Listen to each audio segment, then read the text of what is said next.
short-term rentals are one of the fastest ways to build wealth, but they're also one of the fastest ways to lose wealth if you don't do it correctly. So today we're talking about all things Airbnbs and how to build a profitable empire in all things short-term rental. This is Branching Out, where real estate meets real life. Real conversations about building steady, meaningful wealth through real estate, helping everyday professionals gain clarity, build confidence, and move forward with a plan they can trust.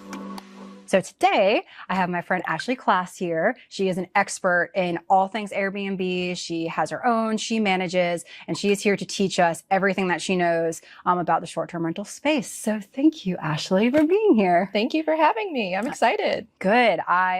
It's so crazy the way that we met. Like almost 2 years ago. Wasn't a good time. Never. But then I'm like, I was thinking about you. I'm like, you know what? I'm going to try to reach out to her again. And it just was the right time. And now you're here.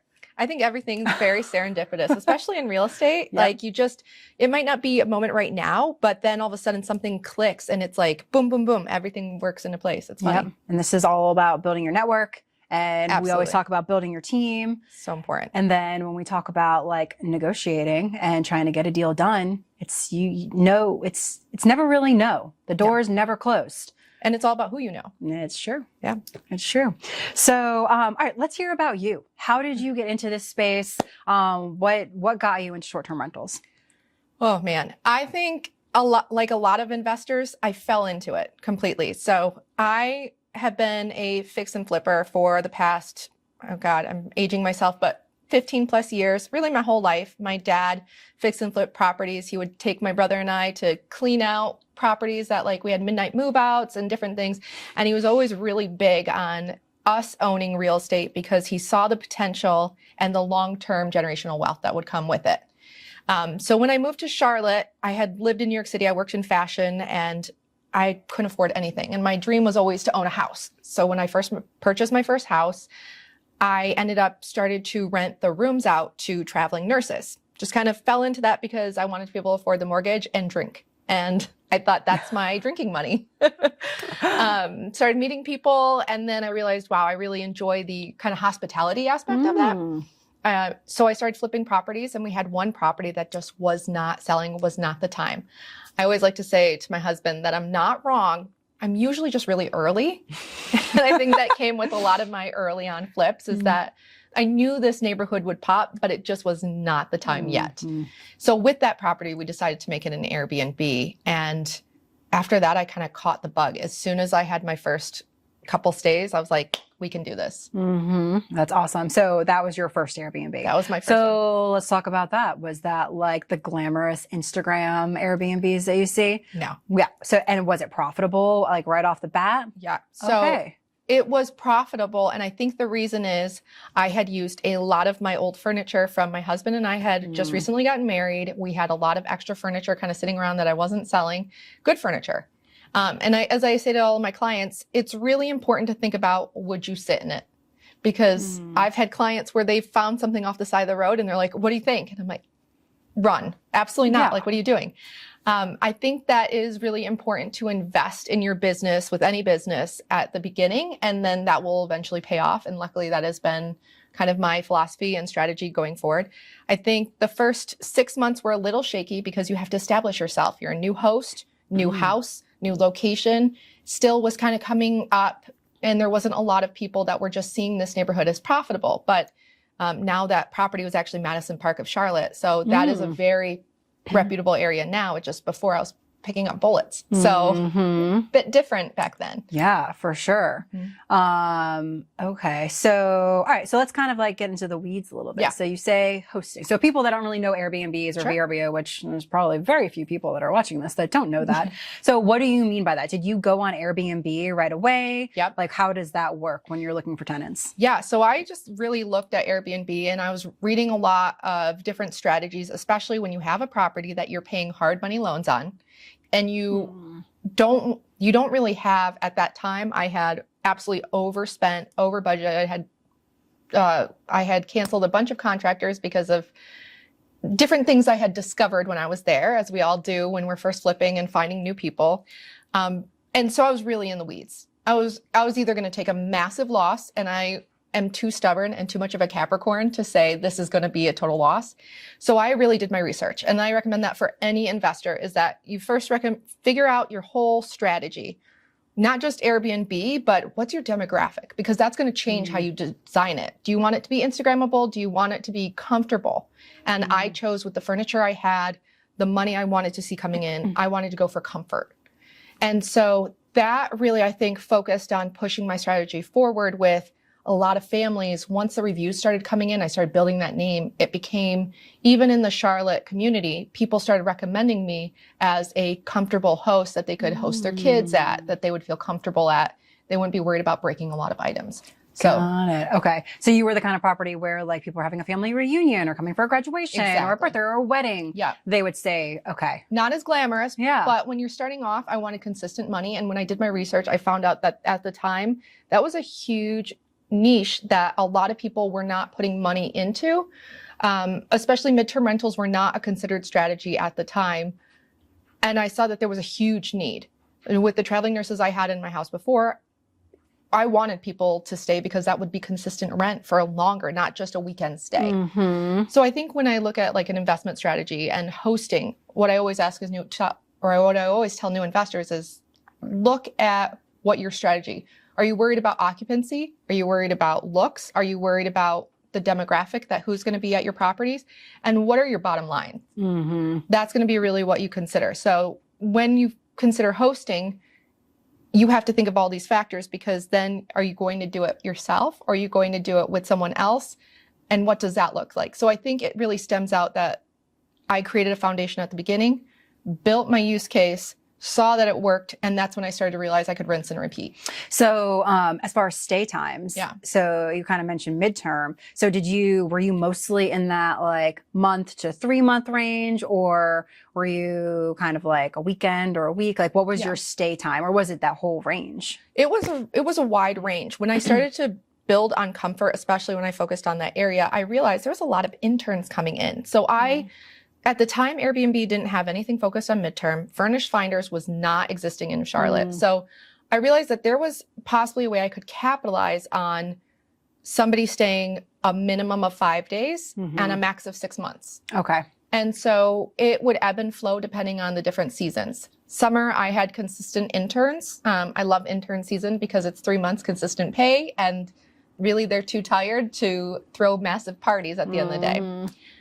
But, in January and February, where people are coming in for light events, they're kind of feeling a little hurt from the holidays, with their wallets.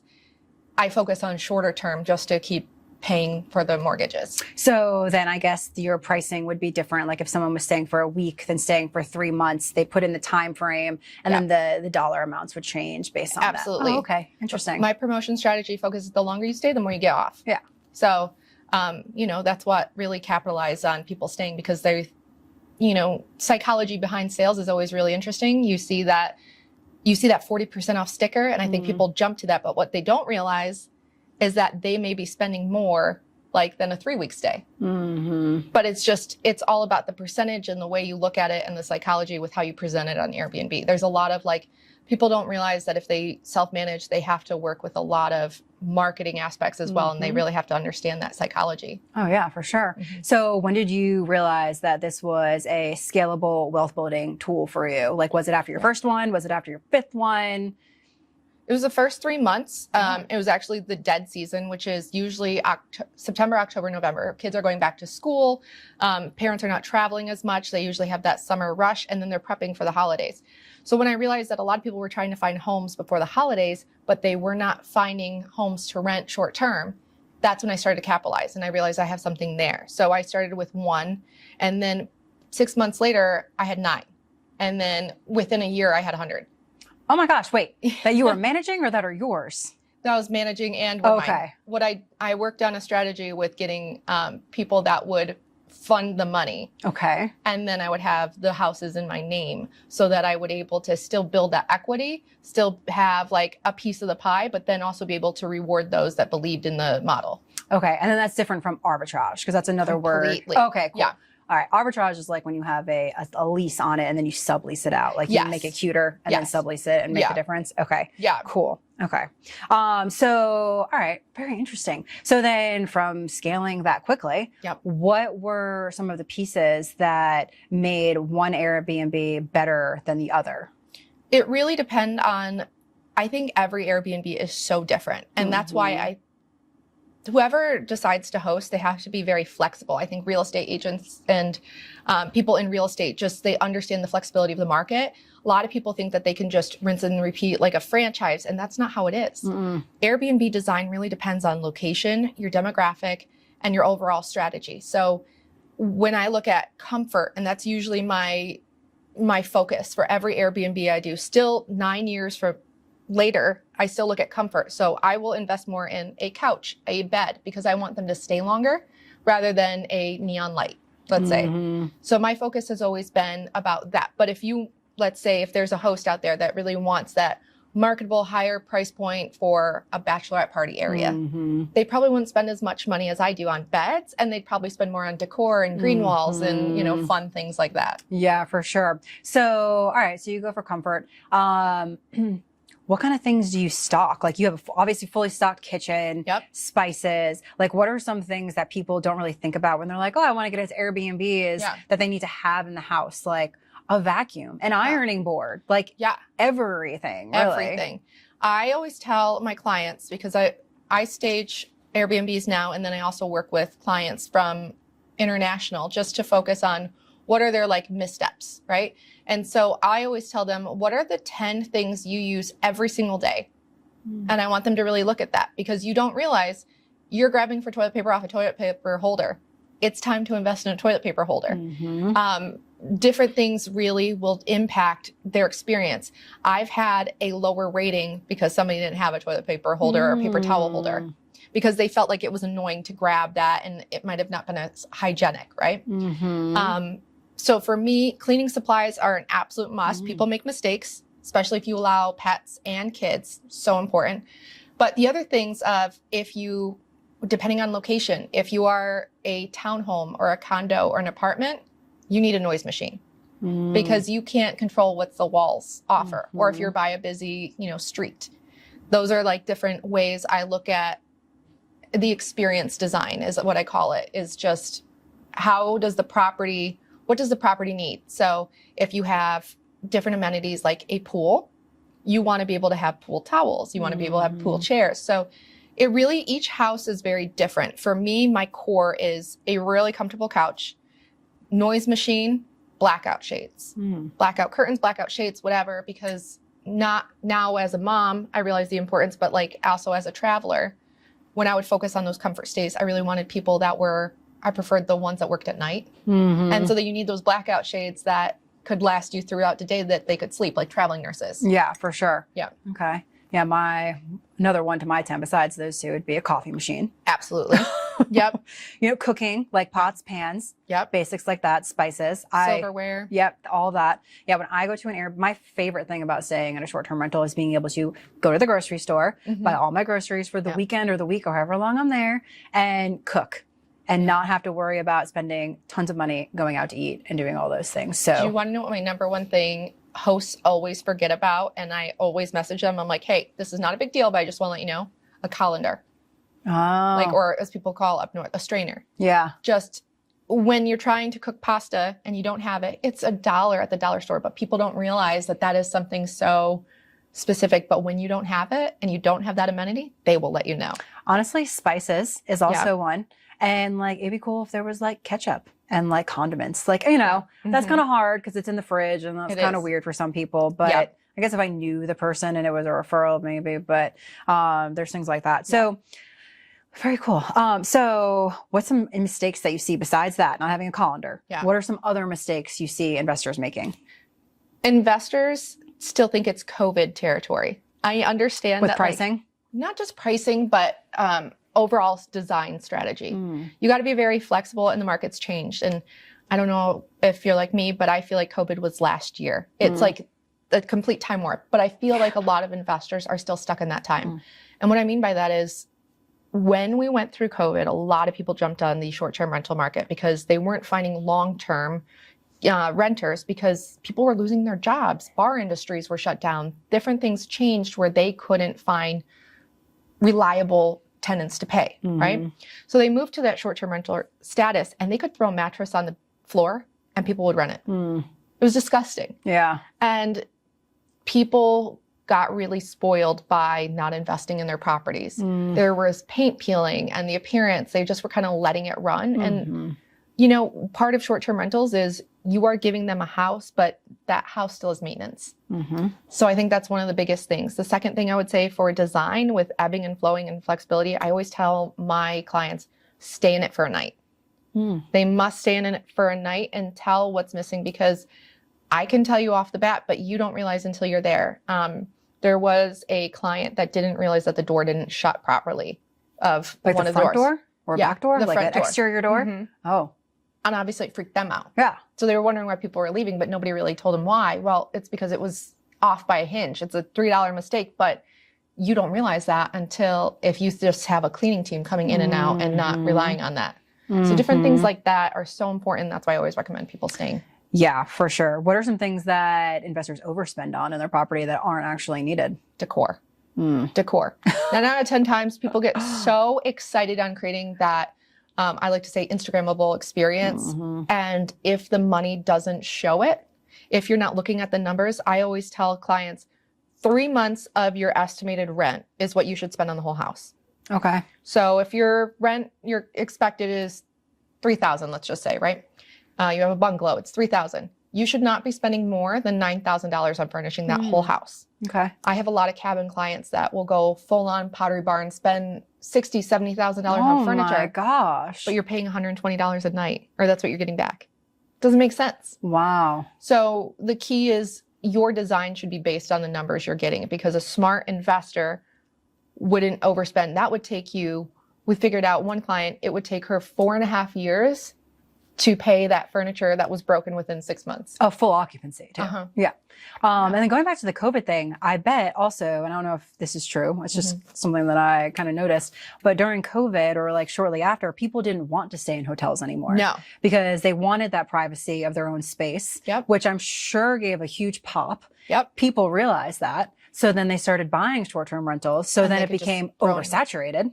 Big time. And that quality went down, like I was saying, of the mattress on the floor. Because at the time, I mean, it's funny to think about it now, but when you're thinking of apartments and hotels, I remember thinking, because I was pregnant at the time when COVID came out, I could breathe somebody else's air and I don't know where their intake is for the ductwork, right? So we only stayed at Airbnbs because we thought that's our own ductwork we're breathing in. And then Airbnb hosts took a huge hit because we were told 5 hours before the last guest leave, you couldn't let the cleaning company in. So the air had to be dissipated. We had to get, you know, air purifiers in there, all these different things. And people spent so much, I think, on the cleaning essentials and the humidifiers, the purifiers, all these things, that they didn't really care about a couch or blankets, or they just cheapened out. Yeah, that's interesting. I mean, I love your philosophy that you and people that you manage for, you tell them you need to stay in your house for a night so you can see exactly what's going on there. I think that's actually genius. Well, it's also like a pride thing, because I had investors that would tell me, it's great, it's fine. And I'm like, that couch arm is literally falling off. It's not great. Go stay there. And then they had so many complaints. I was like, I want you to think about it. This was somebody else's place and you're spending $250. Would you be mad? And he was like, oh yeah, that step is broken. I do need to fix that. Like, they just thought they could just kind of skim. And you can't. You can't. You're going to get bad reviews. Oh yeah. And that's what it's all like. That's everything. That's kind of really your truth. Yeah. Or the reviews, right? Absolutely. Yeah. Okay. All right. So someone buying their first short-term rental. Yeah. Do you see typically someone is buying someone else's short-term rental? Like they're already buying the business, or are they buying an investment property and then maybe tried it as a long-term, mid-term, and now it's become a short-term? What does that typically look like? Honestly, I get the latter. I get a lot of people that watch HGTV, they watch and they think, I'm going to, just like me, they're going to flip a house and it's going to be great and they're going to make $50,000 and walk away and smiling, you know? And then they realize that's not what it is. The second one is the market has shifted so much in the past 2 years of, you know, Post-COVID, we had a huge house rush where everybody was looking for a new house because they wanted more space. They realized they were working from home and they were going to kill their spouse, right? So a lot of people moved to Airbnbs and midterm rentals during that time because they couldn't be in their apartment. They needed the space and they wanted to find a house. Then we had the die-off phase where people couldn't afford to be in an Airbnb and look for a house. Then the interest rates went up. Now we're having the issue in the past 2 years of the interest rates are still up. They can't leave their spot.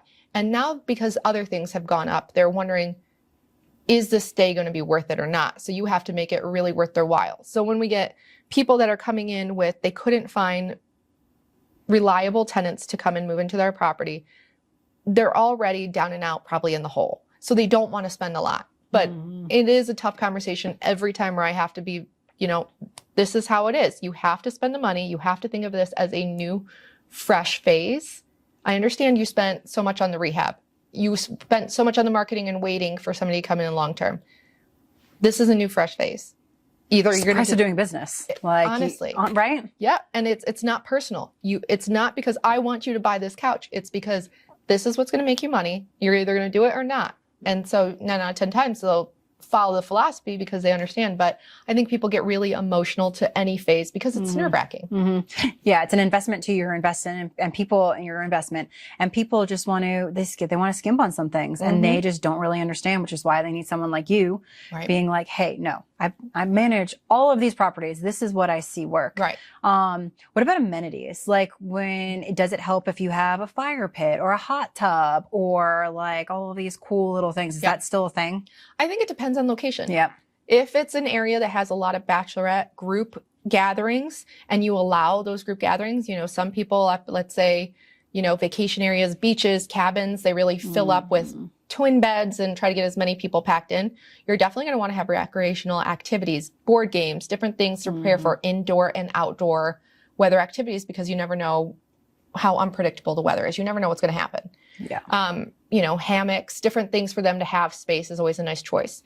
In Charlotte, when you're looking for comfort or other clients that I focused on comfort, my amenities are like plush towels, plush sheets. They're not going to like chafe your legs. You're not going to, when we put a mattress liner on it's not going to be plastic so that they hear that for 3 months. They're going to lose their minds. You want to spend the money on a good mattress protector. Different things like that is, I think, what makes that comfort aspect a little elevated so they feel they're in a 5-star hotel every day. Yeah, for sure. That's cool. Or like Kiehl's products in the bathroom or something 100%. like that, right? Yeah. I do love going to an Airbnb when there's games because there's typically a game there that you haven't played in years. Yep. And then you play it and you're like, oh, when I get home, I'm buying this game. 100%. And that's another way I monetize for hosts too, is we offer QR codes with the different products. And we get a lot of people that purchase during that experience as well. So you have like an Amazon affiliation or something and they get money when people buy stuff that are there? Yeah. Oh, that is genius. Yep. So then they have that experience of, like, I've had so many people, I love your mattress. And I'm like, it's actually a mattress topper. It's $60. Here it is. And they buy it. Wow. Yeah. Gosh, this is why you're so good at what you do. This is why you manage hundreds of rentals. Gosh. You've learned a lot. You make a lot of mistakes. You learn. Well, I mean, like this short-term rental was your first investment. Or did you intend? No, you didn't intend it to be that way. You intended it to be a flip. Yeah. So, if someone is intending for a short-term rental to be their first investment, what advice would you give? Hey, before we jump back in, if you're listening to this and thinking this all makes sense, I just don't know where to actually start, this is exactly why we built our mentorship program. It's designed for people just like you who are busy, you have a career, you have a family, and you want to do it the right way. You just don't want to guess your way through it. Inside, we walk you step by step through how to analyze deals, build your buy box, and actually move with content instead of getting into analysis paralysis. So if you've been listening for a while and you're ready to get more structure and support, check out the link in the show notes where you can see exactly how it works and decide if you'd like to join us. Work smarter, not harder, the classic. But the biggest thing is I'm worked very hard with finding really smart people in different avenues because I don't know everything, right? And I think that a good investor admits that because there's a lot of investors out there that think they know all. And a good person admits that. 100%. Good point. And I think if you align yourself with smart people, like a good agent that understands short-term rentals, if you have a residential agent that doesn't understand it, that's not going to be a fit for what you want. And that's why I always say, go back to when you mentally think about what your vision and strategy and demographic is, that will change what neighborhood you go to, what house you buy, whether you want a townhome, walking distance from a stadium or anything like that. What does your strategy need to be? Because then you can tell the smart people that you work with and they will create that dream for you. For sure. So it sounds like you have a lot of rentals in Charlotte and you manage a lot in Charlotte or surrounding areas. What's your thoughts on like a destination spot versus somewhere local that you can drive by if you need to or poke your head in? Work with really smart people, work with really smart teams. So I actually have several that I work I have some in New York. I have some in Pennsylvania. I have some in the areas like Asheville and then the beach that I now help clients as like a co-host. And the biggest thing is creating a rapport and that relationship with people around you in that area to be your eyes. I get really frustrated with investors. The number one thing I get so mad at them is when they cheapen out on people that are their eyes. You give those bonuses for holidays. You treat the people that in the mountains, you pay extra to them plowing out your driveway because there's few and far in between. You want to make them mad, you're not going to find another one. Yeah, for the cleaning people, if you live on top of a mountain, like you're going to need to pay that cleaning person a little bit more instead of your normal $100 clean. So I get that for sure. So, okay. So someone decides they have a smart team. They find a place that they intend to be a short-term rental. What kind of underwriting, like what kind of numbers are they looking for to make that decision? Underwriters and the investor themselves, I always look at one, what's your multi-strategy exit? I always like to say, what is the worst that can happen? Okay. So one, you go in and you already have instant equity. Then in my mind, you know, if you buy a property that has to have a couple fixes, that's your strategy. You have instant equity. So what's the worst that can happen? You sell it and you're still not in the hole. When you look at short-term rental, what's the worst that can happen? Well, you want to make sure that you can't really follow the 1% rule that used to be. If people don't know what the 1% rule is, looking at the 1% of the total purchase price, and that would be your long-term rental price. It's rare. You can't do that anymore. It's rare. It can happen, but it's rare. Yeah. I'll tell you. And it's probably tight in a dodgy neighborhood. Probably. So instead, you look at what is it covering your mortgage? That the worst that can happen is that you're just covering your mortgage. And then I look at my baseline. What's the worst that can happen with short terms? Are you covering all your bills, your utilities, your Wi-Fi, everything? Okay. Then you go from there to strategize what's a make or break? So can you afford a little bit more of a location-based purchase? Spending a little bit more on that mortgage because you know you're going to get twice as much in rent? Or do you want the occupancy to be 80% because you know that there's not a lot of saturation in that area, but you're going to get less coming in? For sure. All right. So the $1 million question, is Airbnbs passive income or is that a myth? It is a big myth. A lot of people don't realize how much work. I don't think I've had my phone off in 9 years. Yeah, I get it. And, you know, with a lot of TikTok scams going on right now, people will message you at 1 to 3 a.m. is kind of like the sweet spot to tell you like, I have something wrong with your home in order to get a discount. So they wait. With the big thing with Airbnb, I think hospitality and customer experience has always been the root. It's just like running a hotel or a B&B itself. So if you are planning to be hands off and just have this turnkey, you need to hire somebody to fill that role. 100%. Yeah, because that is a lot of time. I'm a Dave Ramsey girl. You guys all know that. I've said that a million times. But he says short-term rentals are like running a hotel. Absolutely. Like you are in the hotel business if you have Airbnbs. And I mean, it's true because people are staying there for shorter term. So they're going to expect a shorter response time. Absolutely. So like if something's broken, you better get over there within a few hours, less than a day, and fix that or else your reviews are going to suffer. And Airbnb policy changes have said if you don't respond within 6 hours of their first complaint, they are entitled to a refund of either a night or a percentage off their stay. Oh, wow. And it's automated. So they use a lot of AI now. So you have to make sure you are on it, you are creating a solution, and you are appeasing the guest as fast as possible. Understand things happen like a toilet or something. Okay, you pay a little bit more to get an ER plumbing service out there. Different things like maybe they don't like the paper towels. Like you can kind of think about weigh out the opportunities and come up with a response. I use a lot of automated messaging to help alleviate some of those concerns, as well as I use a lot of AI messaging back to me to kind of review the messages so that they can highlight or prioritize which ones are really immediate. Okay. I was gonna say, I'm having like anxiety for you. I'm like, okay, we have to like wrap up so you can check your phone. I know, I'm looking, I'm like, I got Walmart orders going out to different properties right now. Oh my gosh. Okay. Like I do long-term rentals and that's stressful as it is, but that, oh my gosh. Yeah. But it's good you have automation. So can you set it up where, okay, someone puts in a request, you have 6 hours, but you set up automation to reply within 5 minutes. So then that meets the criteria. Absolutely. Okay. And that's the best thing I can tell hosts to do. Yeah. You can create many different AI prompts that if somebody's like, hey, what's the Wi-Fi password? Boom, here's the Wi-Fi info. That saves you time. Oh, for sure. Or what's the lock code? Send it back again. You can create formulas, but if they're like, hey, the power's out, that's something that gets automated up. And people don't realize how beneficial ChatGPT can be for them. Can work for them in so many different ways. 100%. All right, so let's talk about some of the regulations. Yeah. I know insurance is different. Oh, we have a guest. We have a puppy. Look at that. It's our plumber today, mascot. Oh my gosh.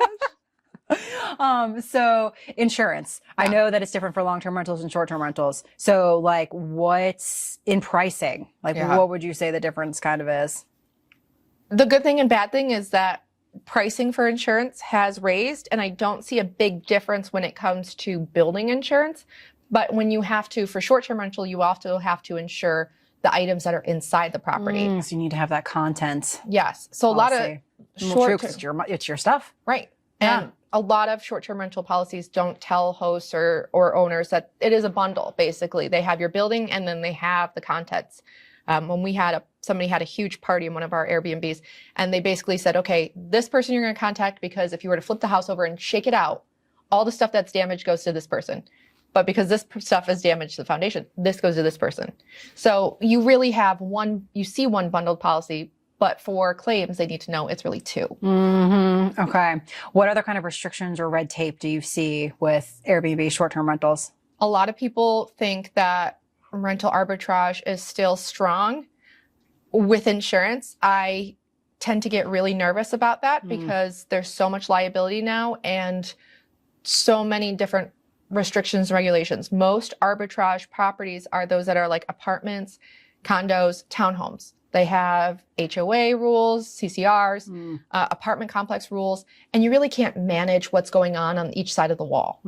So I always say with red tape, my strategy has always been focusing on single family properties that you don't have to worry about who's on the other side of the wall, but also try to reduce staying away from HOAs. For sure. I mean, same thing with a long-term rental. Yeah. I don't want to deal with any of that. I have had so many issues in condos with water, with a flood from upstairs, water damage from upstairs. It's just, I can't, it's very similar in that regard. Stressful. So I feel you there. So, all right. So let's think about the wealth strategy of it. Yep. When, and we kind of talked about the numbers a little bit, but when does it make sense to have an Airbnb over a long-term rental? Like what is that like? What would make you feel that way? My sauce, as I like to say, is when I look at the occupancy rates, whether it's on a platform like AirDNA, that's a great starter. I've never used that actually. It's amazing because it can tell you the occupancy rates. And I always look at two key factors. What's the occupancy rate for this week? Because if it's not at 100%, it's a little concerning. So if it's at 60%, that tells me that it's way oversaturated. There's too many supply compared to demand, right? When I look at 3 months, if it's over 50%, that's telling me something's moving, that people are booking. Usually you'll see that like vacation rentals, but then you also see that in niche neighborhoods like Mooresville. Huge. Mooresville is cute. It's very cute. I will say. But people underestimate it because it's 45 minutes from Charlotte. And then there's so many different pocket neighborhoods like that around cities. Kannapolis. Absolutely. It's huge right now for short-term rentals. Yeah. Yeah. So I say from a numbers game, I look at occupancy for current ratings, and then I will look at average nights booked overall for the year. My goal is always over 76%. If I can get to over 76, then I know that that's a sure thing. Under 76 tells me because that is best case. So if under 76 that tells me, well, maybe it's 66, 50. And then you're starting to play with like long-term strategy. Your short-term rental profit should be twice of what your long-term rental is per month. That makes sense. Yeah, it sounds like there's a lot of strategy to this. We've said that many, many times. So what type of investor should not have a short-term rental? Like, what are qualities of an investor that you're like, if you were this, probably not for you? The hands-off duct tape investor, the ones that paint over the outlets investor. If you think that you can skate by with something existing and you'll just duct tape it and work on it later, that's not going to happen. Not only do you, and those that don't want to pay for, if they don't want to be a part of it and they don't want to pay for that person to manage that, as well as pay for those bills that come with that, that's not going to be for them. Honestly, it's pretty similar for a long-term rental owner. Like, Sure. I am pretty selective with my owners that come through. And if you have a property that I know you're not going to take care of, I'm probably not going to take you on as an owner, because that's just more liability for me. 100%. Your tenant's always going to be complaining. Your tenants may not pay if things break and you don't want to fix it. Right. So it is very similar in that regard. You can't, if you invest in real estate, it is very hard for you to be hands off. Right. Except if you have a great property manager. Yeah. And we take care of everything for you. Right. And you give us like unlimited budget and you're like, all right, cool. If anything breaks, oh my gosh, it is a dream. If I had more owners that were like, you know what? Just tell me if something exceeds $5,000. Oh my God. Then I'm good. Yeah. You just handle everything. That would be great. That would be a dream. All right. So what is something that people should have in place before they buy their short-term rental? I would say their overall strategy and vision. That incorporates how your design's going to look, how your furniture budget's going to be, your occupancy levels. That starts. And then they should also have a handyman. Okay. Because if they come in, whenever somebody sells a property, they're going to have to deal with the struggles of fixing a couple things. Any investor is going to look at investment pricing. So you're going to want to get, you won't be able to get something over market rate, because then you're not going to have a lot of equity to come in on. So I would say get your handyman in place. And then the third would be to get your cleaning team in place. Oh yeah, for sure. I love to have a good deep clean before I even put furniture in there. I don't want to, I once saw it at a property we staged and I asked for the deep clean and the client, that was my first red flag. We'll take care of it later. We don't need to do that now. And the previous owner had a cat that I wasn't aware of. And didn't know this about cats, cat diabetes medicine and needles all in the cabinets. So there was needles just open and all over. Oh my gosh. And we're trying to put in cuts. And I'm like, oh my God, if one of my workers cut themselves, it's liability to me. So never again. You deep clean prior. I love how your brain, your fashion, marketing, design brain is like aesthetics. Like you're the comfiness, that is your first thing. For me, I was like, oh, like an LLC and a bank account. Those are good too. But if you're the only person on LLC, technically you can file your own taxes. That's true. Not legal advice, but that's true. Maybe get an accountant, then ask them. Or marry one like me. Yeah, well, there you go. Yes, and we talk about this all the time. Having your strategy and building your team. Yeah. And that is why people like Ashley are here and I are here to help you with that, whichever way that you want to go. So I ask all of my guests this question. Okay. What book are you reading right now? It would be inappropriate to share because as a mom of three, and I don't really have a lot of time, but I love podcasts. When I'm driving everywhere to properties, I love the bigger podcasts. This one I actually listened to as well. I had to, brush up on some knowledge about you guys to check it out before I join, on just overall ways to improve. If I'm feeling crazy, it's true crime. Okay. But I don't like that before I go into a property because then I get all freaked out. Yeah. And you're like opening doors like, oh. Exactly. That's hilarious. All right. So we have our fun segment now. It's called the 5-minute fast fire. Oh boy. So it's easy. Don't stress about it. So I'm just going to set this timer for 5 minutes. I'm going to ask you 5 questions, a minute or less per question. Don't worry. They're not brain busters. You'll be totally fine. Okay. Here we go. So what is the best performing type of short-term rental right now? The more bodies, the better. So a lot of people, if you can add like a sleeper sofa, if you can add experiences, like hot tubs are doing really good right now. Not as many pools as hot tubs. I think it's because there's a lot of liability with kids in pools. So people like the hot tubs are higher. They can enjoy like a little spa experience as they want. And a lot of big things, people are adding saunas as well. So I think those two are like my two hot commodities for like a rental. And you can add it to any property. Yeah, I do know someone who put a sauna in their backyard. What's the most overrated Airbnb feature? I hate neon lights. They Who has neon lights? I've never been to an Airbnb with neon lights. That's a thing? Oh, the like greenery walls with the like. Oh, okay. To me, it's like the live, laugh, love of millennial time. Like.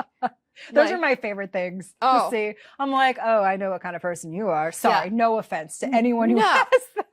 But I think when we're looking at Airbnbs and we're looking at the future, I don't want to be on a broken couch watching TV and staring at a light in the sun that you spent $500 to $1,000 on. Yeah. I want your couch fixed. Yeah.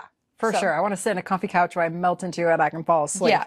All right. So self-managing or co-host?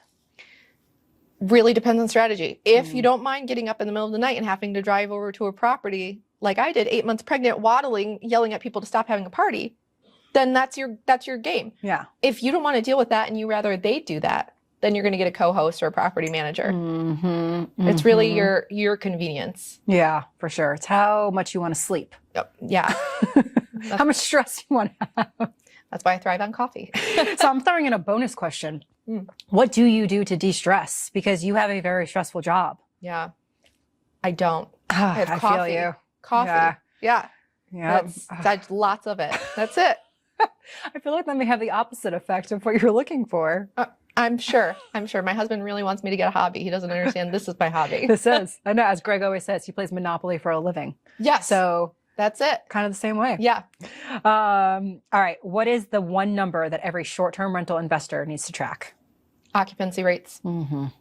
Absolutely. Because if your occupancy is under 50%, switch it to a long-term. It's not a failure if you admit that this is not working and you can flex. If you are digging in your heels and continuing to lose money, that's when it's a failure to me. So just not being afraid to move with it. What was the site you said? AirDNA? AirDNA and Beyond Pricing are my two top. Beyond Pricing will automate pricing and give you a full strategy on what they have APIs, which are linked to different websites to tell you when like Beyonce's coming to your town and they'll raise the rates. Cool. So before you even know it. Yeah. And that takes away a lot of pressure to like stay current. Oh, for sure. You know, because that's right. And so that's one of my biggest ones. And then they also drop your pricing if they notice the occupancy is under, and you can create those formulas to really have it bank on that. What does AIP stand for? Or what is that? API. Or API, yeah. Yeah, it's basically just a connection point in technology. It's like a stream of code that sends information from one to another. I would say it's like an outlet plug for a lamp. Got it. Yeah. Okay, cool. All right, last question. Cabin, beach, or city stay? Beach. I'm a beach girl. Okay, so for you to stay in, for me to beach, stay. For other people, like if you're managing for somebody else, like, yeah. So that's kind of like a twofer. I want to be at the beach all the time, but I would never want to manage a beach rental. Okay. I would stick to a city stay because people are in and out. They are. Weekend. That's a long weekend. But a cabin or a beach, they're partying. They're having a great time. They're bringing family over. There's things happening. I could be here all day telling you about things, and you don't want to be part of that. Yeah. Nope. I get that. What do we do on time? Ooh, 42 seconds to spare. Wow. Fantastic. Okay. So I'm sure, pretty much everyone that listens to us is investors or somewhere in the real estate space. So people listening right now, and they're like, okay, I think that I want to do this. Sure. What is the first thing that they should do right now? What is the actionable step for them? Sit down, write out your strategy. How much money do you have? What can you afford? Use a mortgage calculator if you want to figure out how much house you could afford. Then tap in a real estate agent to really narrow down your options, but specifically one agent that works with investors and short-term rentals. Short-term rentals a different beast, and they're going to know occupancy rates and the oversaturation neighborhoods. They're going to know what people are looking for, HOAs, anything along those lines. You don't want a residential who's going to focus on maybe smaller communities that, people moving with kids may like. Mm-hmm. They're going to have more of a pulse if you have somebody short term. Yeah, for sure. Well, this has been so informative. This has been a super fun podcast with you. Is there anything else that you want to leave with the audience? Where can they find you? I'm on Instagram, Built with Class. We talk a lot about different strategies coming into play, Airbnb, the constant transitioning market, as well as midterm rentals, because that is a constant transitioning market as well. And then there's also some new strategies coming in, like rent by room and other things that I'm testing out and using from a personal experience so that people really know when they're going in what strategy they want. For sure. For sure. I think thank you so much for being here. Yeah. You were awesome. This was Thank great. you. So I think the word for today has been strategy. And we talk about that all the time. You need to have your strategy before you do anything else. Have your strategy and build your team. Again, this is why people like Ashley are here. This is why people like me are here. We are here to help you build that generational wealth. This is what we do at Branch Wealth Partners. We help you strategize. We'll help you make sure a short-term rental works for you. We'll make sure the market aligns with your goals. We'll connect you with people like Ashley and lenders and whoever else you need on your team to get you where you want to be. So if you're considering doing a short-term rental, you can still reach out to me for the strategy, and then I'm probably going to send you to Ashley and she's going to help you from there. But you know where we are. Visit branchwealthpartners.com, set up a call with us, and we will help in any way we can. We'll see you next time. Thank you.